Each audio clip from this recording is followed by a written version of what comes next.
Historians refer to the Battle of the Monocacy as the battle that saved Washington. After the battle, as many as 4,000 defeated Union troops retreated through Ellicott Mills as they made their way to Baltimore by train and by foot. This town has not changed that much in 150 years. Imagine 4,000 battered and bloody soldiers in our streets in this town. It is their memorable passage 150 years ago that inspires today's ceremony.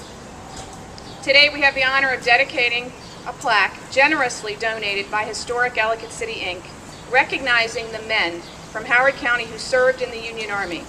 This plaque will reside at the B&O Railroad Museum, where we trust it will be in very careful hands of Travis Harry, Director of Operations, and noted Civil War historian Dan Toomey, who is the guest curator. Howard County has 3 other war memorials located at the courthouse. They recognize Howard Countyans who served in the War of 1812, World War I, World War II, the Korean War, and also the soldiers from Howard County who served in the Confederate Army in the Civil War. This railroad, like the brave soldiers from Howard County who served in the Civil War, played an important role in our history, and it seems fitting that this museum will honor and be home for this plaque. We would like to commemorate this plaque to the unions with companies raised in Howard County during the war. And I'd like to list those units.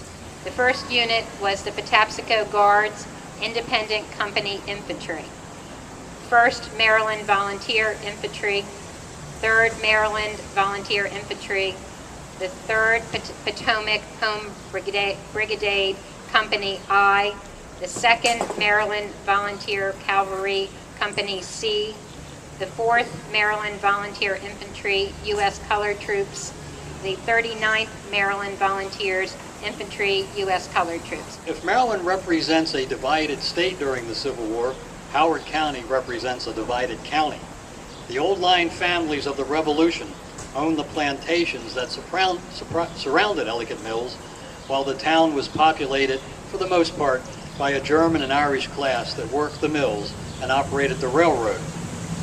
When the Civil War began, those who supported the Confederacy immediately went south and formed well-known Maryland commands in the Army of Northern Virginia.